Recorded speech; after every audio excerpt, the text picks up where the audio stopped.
Hello and welcome back to the Alchemical Arts. Hope everybody is well today and is ready to get stuck into some pigment making.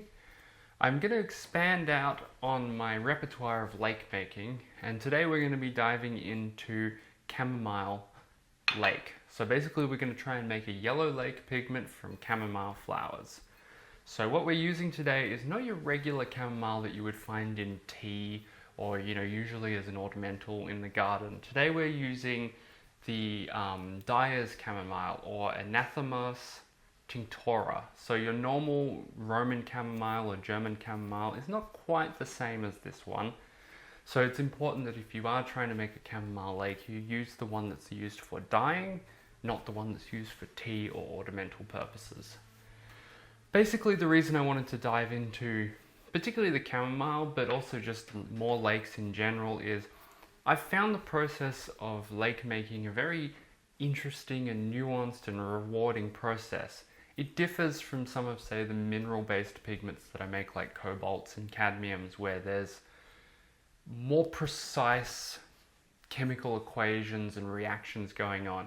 With the lakes, because you're working with natural ingredients with varying qualities and quantities of coloring material in them, because if you're working with a flower or a root or a piece of bark or a leaf, where that's grown in nature and how it was grown and the conditions and what time of year it was harvested in will give it different amounts of coloring material, and then the different extraction processes you go through will yield different colors. And so as I found with working extensively with the madder root, there are so many variations in colors you can get from madder. So I wanted to start expanding out the repertoire of different plants that I've worked with. We've started working with the woad, and we'll be continuing the woad project as well.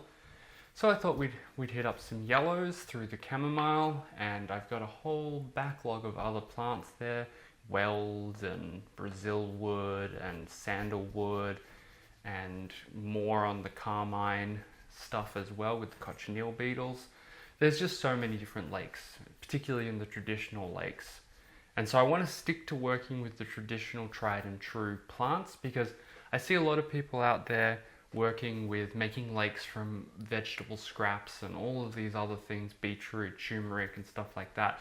And that's fine, you can make some really interesting colors there, but there's a reason why we whittled down the plants that we did for dyeing cloth and making lake pigments from. We as human beings over the last few thousand years or longer found which plants produce the nicest colors, the strongest colors, and the most long-lasting colors. And so we kind of cultivated and grew them specifically for color making. So it's good to work with these because you know you're going to get most likely better results than if you're just trying random stuff in the garden, random food scraps. You just have no idea the permanence or the light fastness of such of those pigments. So let's get stuck into the Chamomile Lake today. It should be a fairly simple process, hopefully, but that doesn't mean there isn't an extreme amount of nuance that we can learn from this process. So all we're going to need today is our chamomile flowers, which I've weighed out 15 grams here of the flowers. I've got my alum, and I'll have some soda solution later, some sodium carbonate for doing the precipitation. So let's get to heating up our flowers on the hot plate here, and we'll start the extraction process of the color. So I've got the hot plate set up with the stir bar going. I've got about 500 mils of hot water in there, and I'm just heating it up a bit more so we can get it up to boiling. And I've got the stirring on fairly gentle at the moment. And I'm just going to start adding in, these are our beautiful chamomile flowers here. As you can see, they smell really nice, they smell just like chamomile. And so we're just going to start adding these into our water here.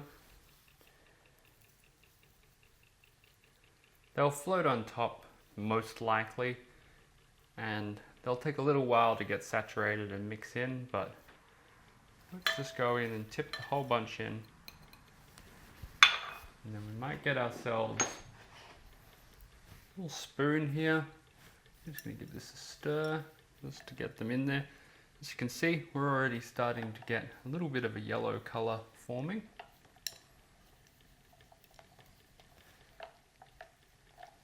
Just get everything stirred in, make sure it's nice and wet. Yep, instantly it smells like we're brewing up a pot of chamomile tea, which is quite pleasant. It's another nice thing about working with these natural lake pigments over things like cadmiums and cobalts is it smells a lot nicer for the most part, and it's definitely a lot safer, so I don't have to wear all the safety gear and take all the extra time to set up the precautions and stuff like that. I can just get sort of stuck into it a little bit more because I'm not really working with anything that concerns me toxicity wise. So let's just start to slowly turn our stirring up a little bit more here. And then we're going to start measuring out our alum, because I think I'm going to boil this with the alum, because that should help with extracting a richer color than just using water, as that's part of the benefit of the alum. So let's see, we've used 15 grams of flowers.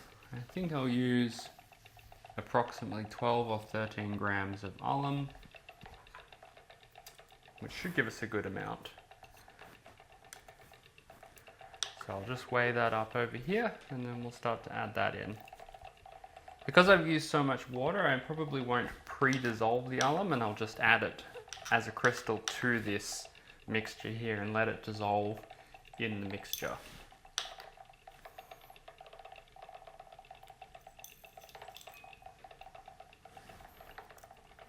Okay. So we have our 13 grams of alum. So we have our 13 grams of alum here. I'm just going to add that in. It's very important that you make sure that your alum is pure and 100% free from any iron. It's one of the really key components of lake making is any iron salts like iron chloride or iron oxide or iron sulfate will absolutely damage the color. They will turn it a kind of gross browny green color, and it's not really what you want. Sometimes in lake making you do use iron salts like iron sulfate to get particular effects if you want to make blacks or dark greens, but most of the time it has a disastrous effect upon your lake, particularly delicate colors like yellows. As you can see, once I added the alum, we started to get a little bit more depth in color there, and we've got this more goldeny, deeper yellow starting to form. But I imagine if we boil this for, I'm aiming for about an hour here of sort of cooking this in the alum solution to give me enough coloring material to precipitate out a pigment, but we'll keep an eye on things as we go. If we really turn up the stirring, we can maybe get everything to mix into solution there. As you see, the flowers want to float being very light, so it's kind of hard to get them to mix completely in, but it's sort of wanting to go. Wonder what happens if we turn the stirring right up. There we go. Everything's going now. The stirring really helps because it will improve the surface area of the flowers mixing with the water, and will help extract just a little bit more efficiently the coloring material. But otherwise, I think this is just where we're going to leave it now for, might turn the heat down so it doesn't boil too much. Although I have used a good amount of water, so even if it does sort of boil down, it won't be too bad. So I'm going to give this about 45 minutes, and then we'll check back in, see what color changes we've got. So let's just stop the stirring for a second so that we can appreciate where we're at.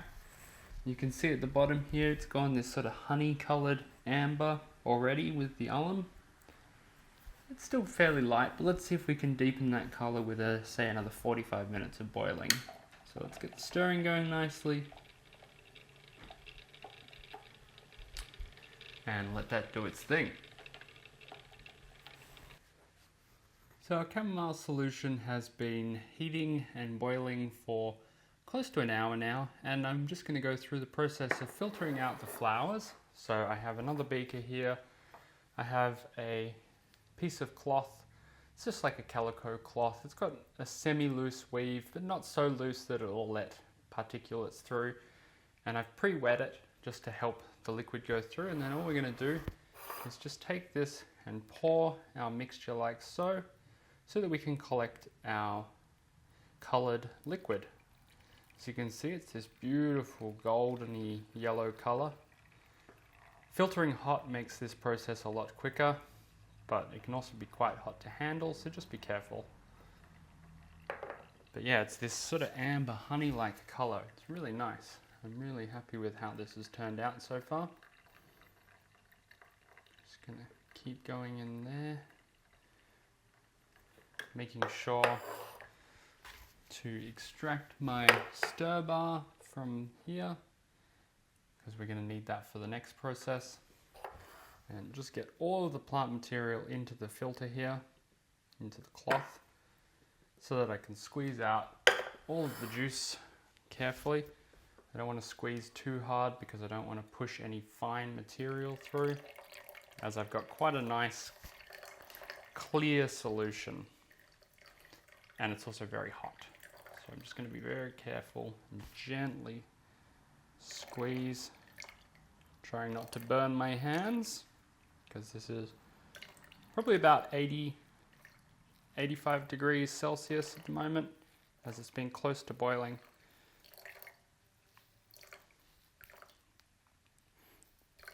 But I think that's pretty good. We've squeezed out most of it.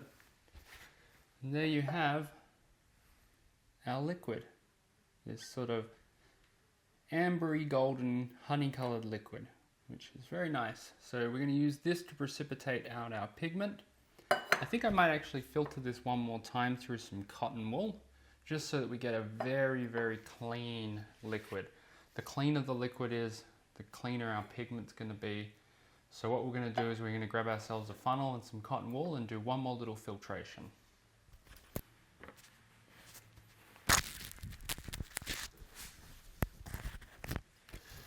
So I've got just a little bit of a funnel here, got some cotton wool, so I'm just going to pop that into the funnel there, get my second beaker, and then just carefully pour this through.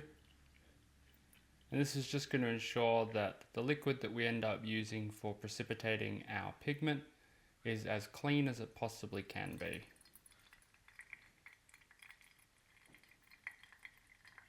The cotton wool will just help make sure that if there are any fine particulates in there, that they get trapped in the cotton wool and don't end up in our final pigment.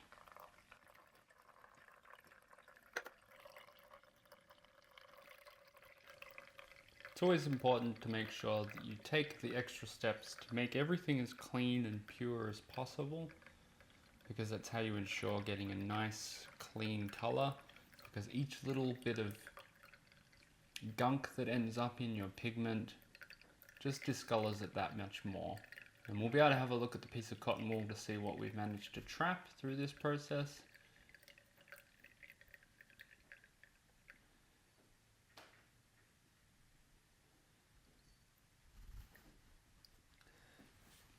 So as you can see down in the cotton wool there, there's sort of some browny discoloration in the center there, and that tells me that we trapped a little bit of particulate matter that was in our chamomile flowers.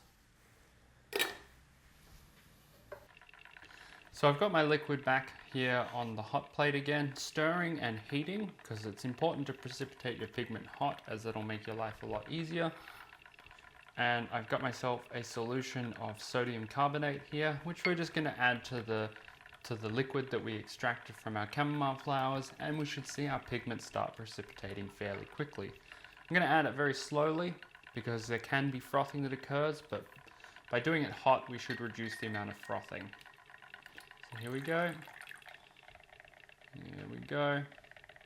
And the stirring should help mix the froth back in, and we will start to form our precipitate, which will be our pigment in there. Again, let's add a little bit more. Yep, we're getting more frothing. But we are getting a precipitate forming. So let's keep going. what a lovely yellow color we're starting to get form. Might get in with my spoon here and try and disperse some of this froth. Help that get stirred back into the mixture there, so that it doesn't get too frothy, that it's difficult to deal with. This is one of the things that happens with lake making pigments.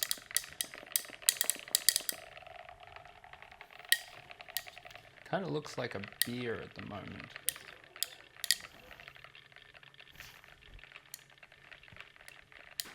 Just breaking that froth up before I add any more, because if I overload myself by adding the sodium carbonate in too quick, I'll have heaps of froth to deal with, and it's better to just do it slowly.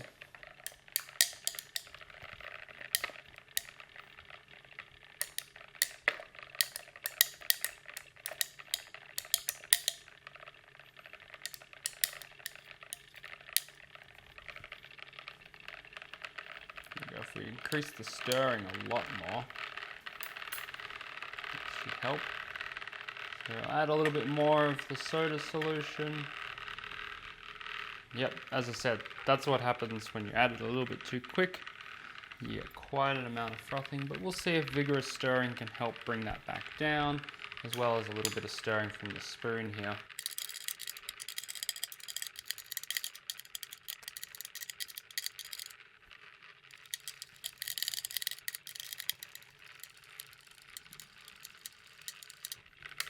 Just turn the heating off now because I think everything's quite hot and hot enough. And we'll add a little bit more soda, seeing we already have enough froth to deal with as it is, so what more could harm us? Nope, nope, nope.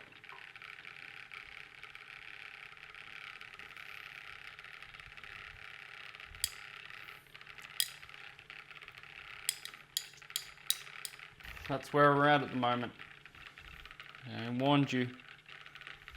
I warned myself about this, and yet I didn't listen.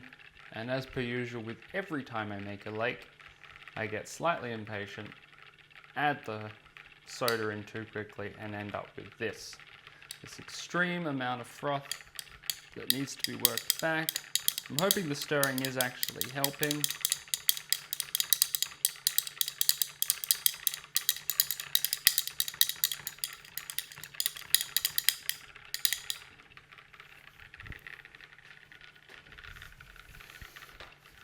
But we have a good color, so that's what really matters here.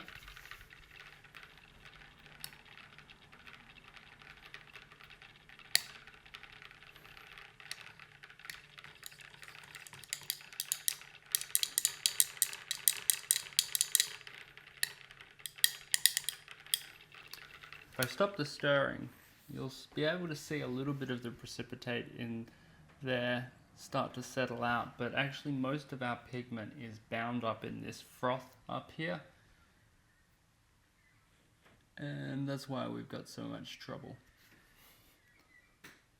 So what I'm hoping is that as I knock back the froth, the pigment will start to get in there, and then we will add a little bit more soda and hopefully get close to the end. Basically I'm looking for adding the soda and waiting for it to stop reacting, and that'll let me know that we're basically done. I think we're actually fairly close to being done though, as it doesn't seem to be wanting to froth up that much more. We seem to have already done that. Let's just add a little bit more soda and see what happens.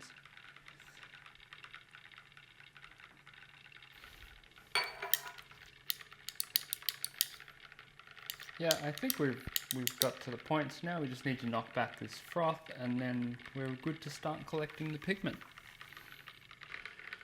Just wanted to take a moment to show the really beautiful color of this golden froth that we have here, and just how happy I am with how rich the yellow is that comes from the chamomile. It's one of the richest yellow lakes I've certainly come across. Really beautiful. Can't wait to see what the final pigment and paint looks like. But yeah, that's just a little bit of a shot there on top.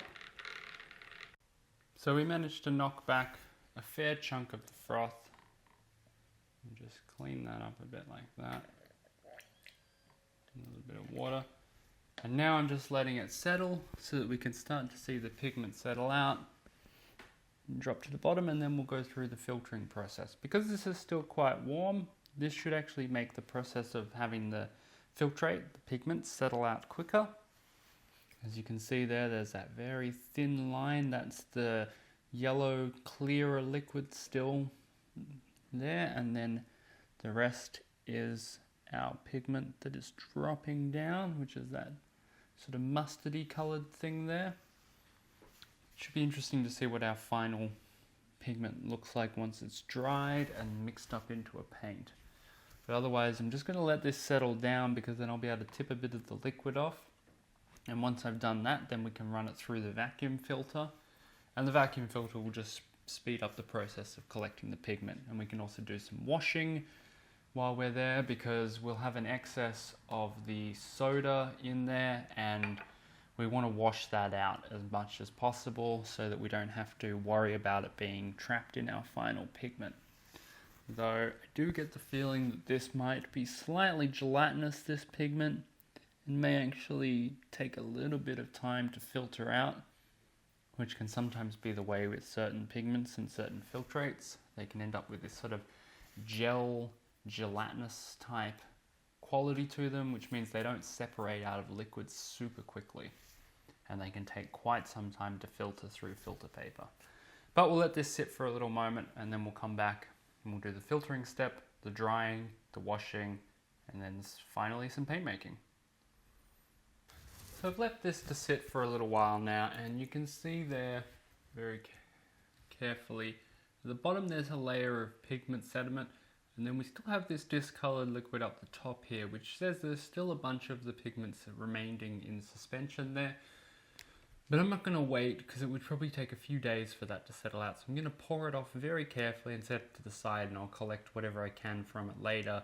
But mostly what I'm interested in is what's down the bottom here, and that's what we're going to put through our filter funnel here.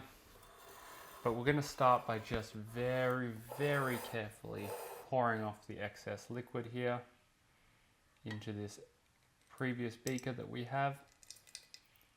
Making sure I don't pour off any of the pigment that I've collected at the bottom there. And just being ever so careful.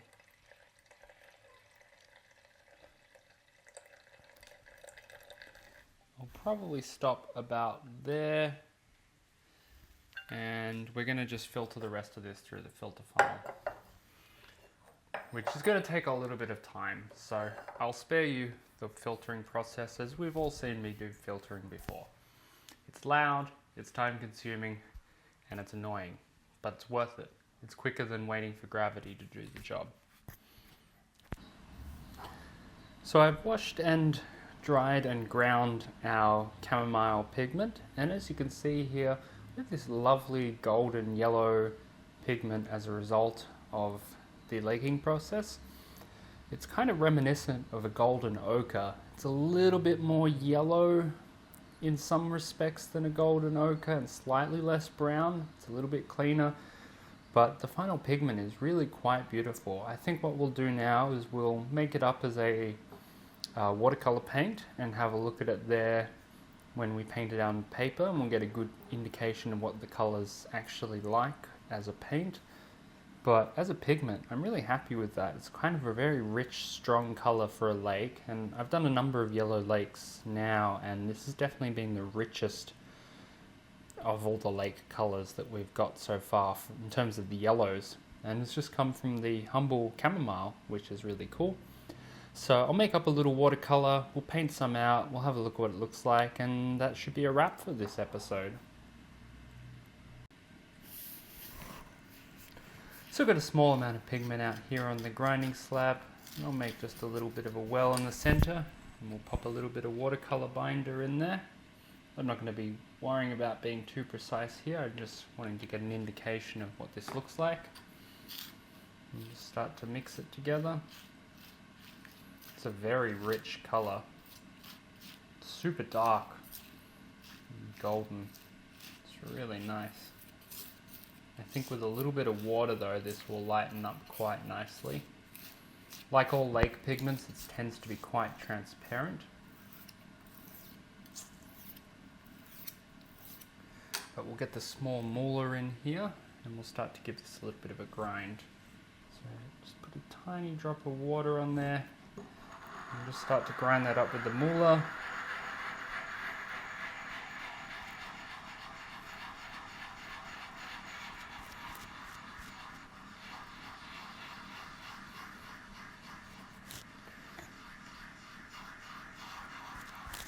Really strong, intense color.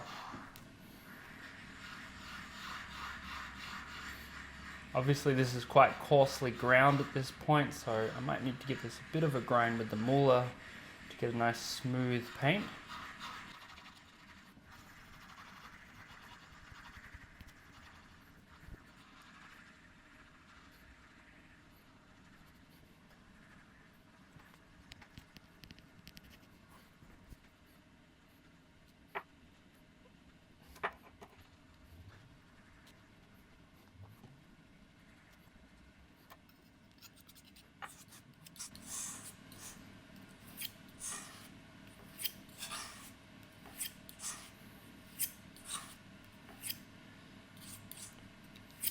That'll do for a fairly rough grind of this, and as you can see, it's actually quite brown in its appearance when it's concentrated like this, but as far as yellowness goes, it's very warm, very rich.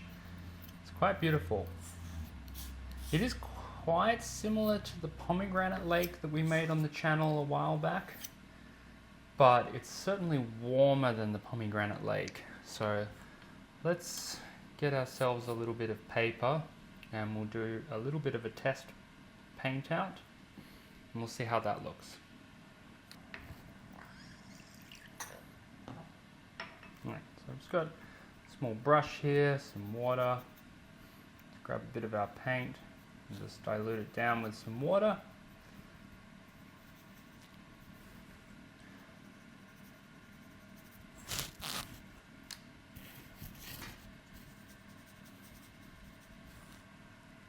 And try and build up a gradation here just to show you some of the intensity.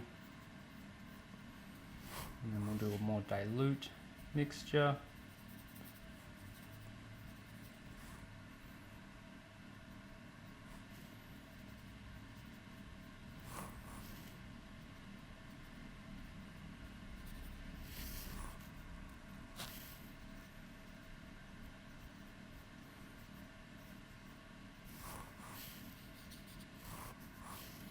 Still smells like chamomile, which is quite nice.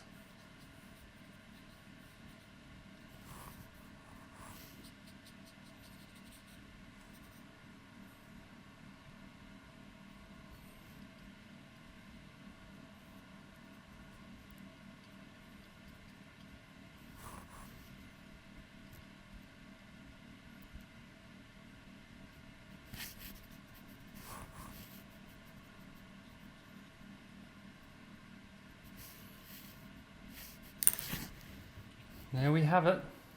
There's our Chamomile Lake. It's a beautiful golden color. It's really nice. I'm really happy with how that turned out. Well, thanks for tuning in for another episode, and I really hope you enjoyed that one.